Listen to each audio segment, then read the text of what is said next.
Salam sejahtera di dalam kasih Tuhan Yesus Kristus. Sebelum kita melangkah, mari kita dengarkan kebenaran firman Allah. Mari kita berdoa. Terima kasih Tuhan atas hari yang Tuhan berikan pada kami pada saat ini. Sebelum kita melangkah, sebelum kami menjalankan aktivitas kami mau ingin mendengarkan kebenaran firman Allah. Biar firman Allah menjadi pembekal, menjadi motivasi untuk kami melangkah hari ini. Ampuni salah dan dosa kami, urapi hamba-Mu, urapi kami semua dengan kuasa Roh Kudus-Mu, di dalam nama Tuhan Yesus Kristus. Haleluya, amin. Saudara kekasih di dalam Tuhan Yesus Kristus, mari kita buka Alkitab kita di dalam Roma pasal yang ke-5 ayat yang ke-17. Roma 5 ayat yang ke-16 dan 17 berkata demikian bunyi firman Tuhan. Dan kasih karunia tidak berimbangkan dengan dosa satu orang, sebab penghakiman atas satu pelanggaran itu telah mengakibatkan penghukuman, tetapi penganugerahan karunia atas banyak pelanggaran itu mengakibatkan kebenaran. Sebab jika oleh dosa satu orang maut telah berkuasa oleh satu orang itu, maka lebih benar lagi mereka yang telah menerima kelimpahan kasih karunia, anugerah kebenaran akan hidup dan berkuasa oleh karena satu orang itu, yaitu Kristus Yesus. Saudara kekasih di dalam Tuhan Kristus, kebenaran firman Tuhan pada kali ini kami berjudul jangan meremehkan anugerah Allah. Jangan remehkan anugerah Allah. Apa remehkan anugerah Allah? Meremehkan berarti adalah memandang remeh, memandang rendah. Meremehkan dapat mengartikan mengabaikan. Meremehkan artinya tidak membuat penting, tidak penting. Meremehkan artinya menganggap kecil sesuatu. Kalau anugerah yaitu kasih karunia yang bermakna kemurahan hati Allah yang tidak pantas diterima oleh orang-orang yang layak dihukum.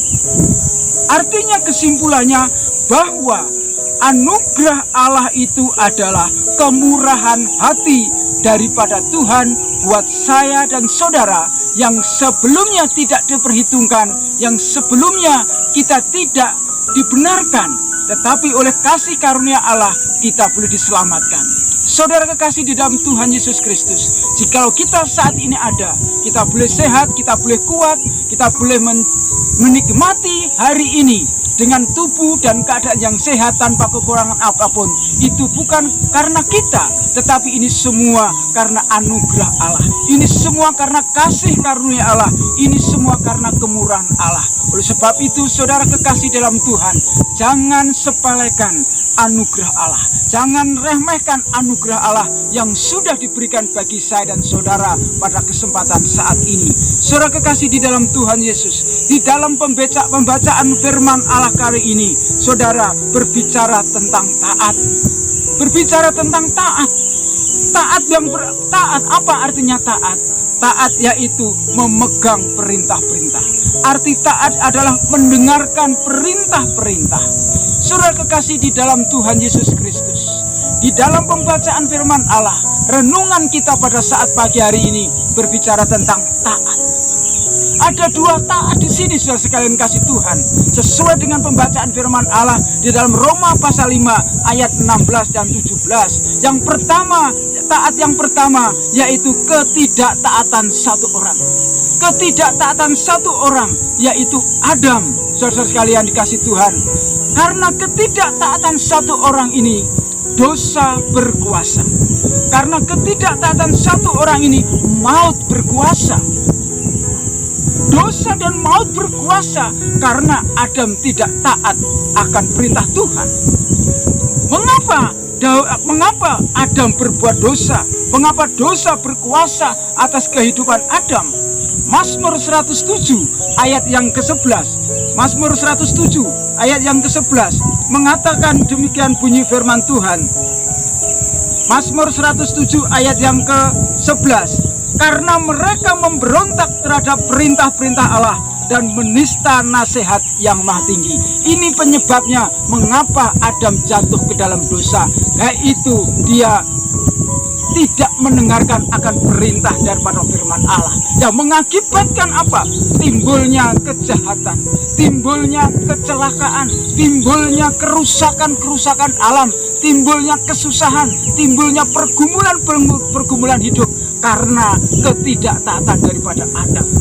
Jadi Adam adalah akar dari permasalahan itu, karena Adam melanggar aturan, karena Adam melanggar nasihat Allah yang tidak boleh dikatakan di firman Allah dalam Kejadian, jangan kamu sentuh, jangan kamu makan buah ini, kamu akan mati. Tetapi karena Adam lebih menuruti dari perintah daripada iblis, daripada perintah Allah, maka saudara kasih dalam Tuhan Yesus Kristus, maka dengan satu orang inilah menjalar suatu kejahatan, timbul suatu celaka, timbul suatu pergumulan hidup yang berat. Saudara kasih dalam Tuhan, di dalam Adam semua pasti mati, di dalam Adam semua orang pasti berbuat dosa. Oleh sebab itu saudara kasih dalam Tuhan, jangan kita perlu diingatkan, jangan kita sampai timbul di dalam hidup kita ketidaktaatan, karena ketidaktaatan inilah menjadi pembelajaran bagi saya dan saudara. Kalau kita tidak taat akan firman Allah, kita tidak dengar-dengaran akan nasihat firman Allah, akan timbul suatu bencana, akan timbul suatu kejahatan, akan timbul suatu celaka di dalam setiap kehidupan kita. Itu taat yang pertama. Taat yang pertama dengan satu orang membawa suatu dampak yang buruk, yaitu dampak kejahatan. Hal yang kedua, taat yang kedua di sini yaitu ketaatan satu orang. Ketaatan satu orang di sini adalah ketaatan Kristus. Kalau ketidaktaatan Abraham membawakan dampak yang buruk, tetapi ketaatan daripada satu orang Kristus ini adalah membawa orang menjadi benar. Kita dibenarkan, diselamatkan oleh Tuhan. Itu bukan karena usaha kita, itu karena anugerah Allah, itu karena kasih karunia Allah, itu karena kemurahan hati daripada Allah.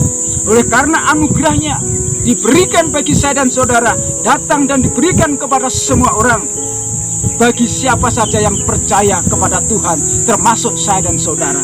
Saudara kasih dalam Tuhan, seperti kita yang saya katakan di atas, jikalau kita ada saat hari ini, kita bisa bernafas, kita boleh beraktivitas, kita boleh menikmati udara yang segar, itu bukan usaha kita, bukan kita banyak uang, karena kita bukan banyak harta, tetapi ini semua karena anugerah Allah. Oleh sebab itu hargailah anugerah Tuhan. Oleh sebab hargailah, jangan meremehkan anugerah ini, pergunakanlah kesempatan ini untuk memuliakan Tuhan. Berikan kesempatan ini untuk mengagungkan nama Tuhan. Jangan mengabaikan, jangan menganggap tidak penting, jangan menganggap rendah, jangan menganggap remeh anugerah Allah itu. Saudara kasih di dalam Tuhan Yesus Kristus, di dalam Roma pasal yang ke-8 ayat 29, Roma 8 ayat 29, di situ dikatakan, Roma 8 ayat yang ke-29 dikatakan bahwa sebab semua orang yang dipilihnya dari semula, mereka juga ditentukannya dari semula untuk menjadi serupa dengan gambaran anaknya, supaya ia anak-anaknya itu menjadi yang sulung di antara banyak saudara.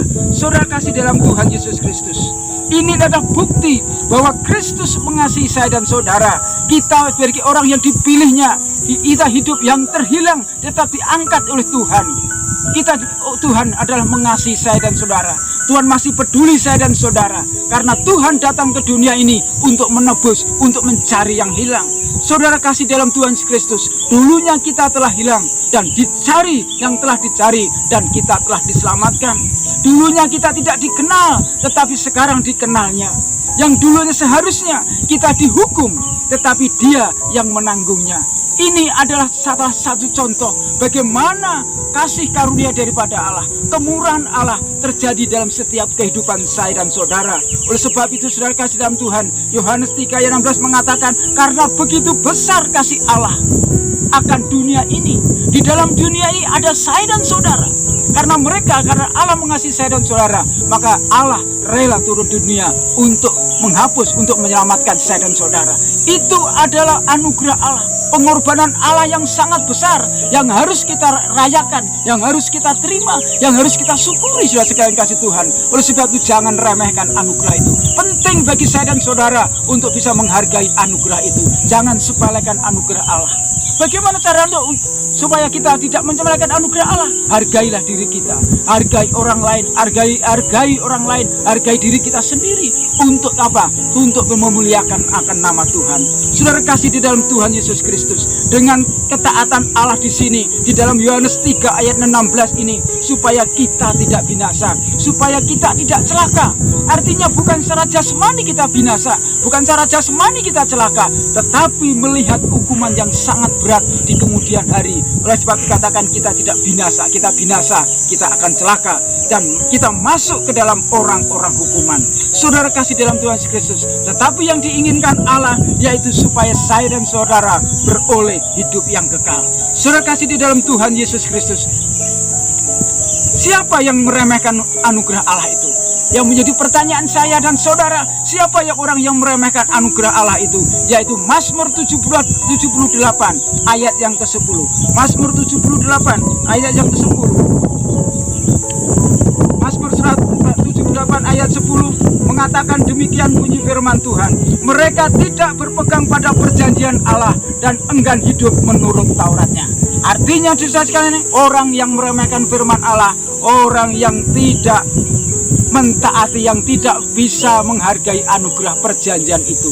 Tuhan sudah berjanji, Tuhan sudah memberikan darahnya untuk saya dan saudara, tetapi kita tidak mau, saudara kasihan, memelihara atau menuruti hukum-hukum daripada Allah.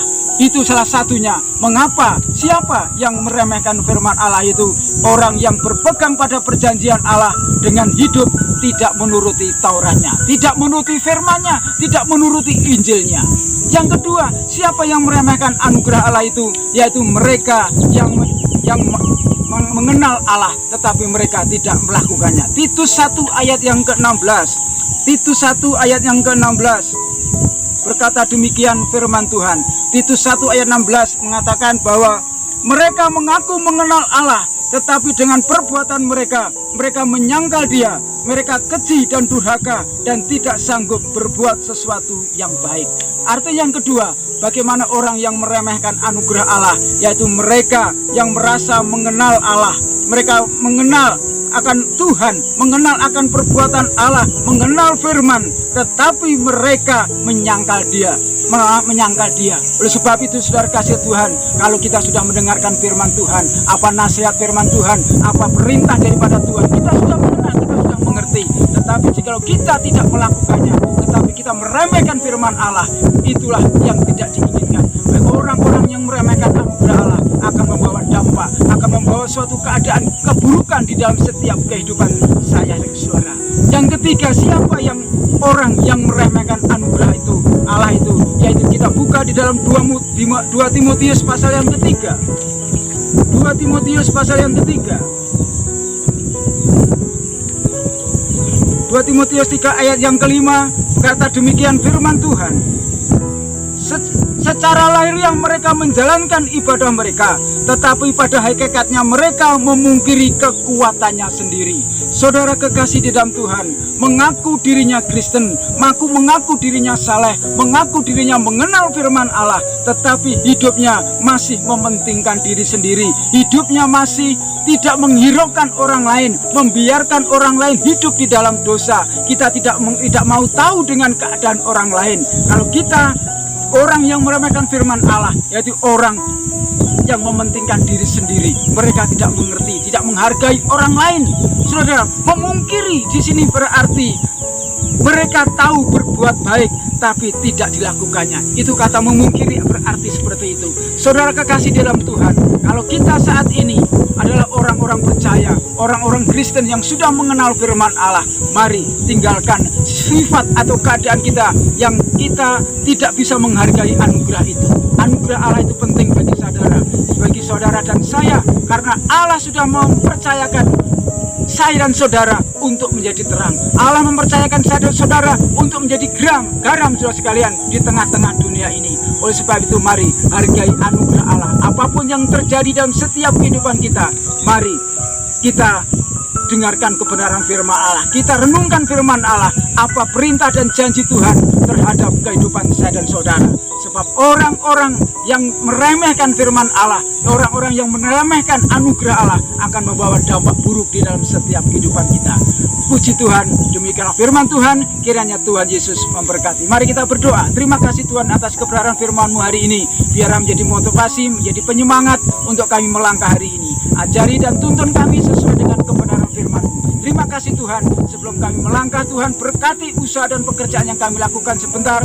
Tuhan menyediakan berkat-berkat yang melimpah dalam setiap kehidupan kami. Di dalam nama Tuhan Yesus Kristus, kami hadapi dan kami jalani hari ini penuh dengan iman dan percaya. Haleluya.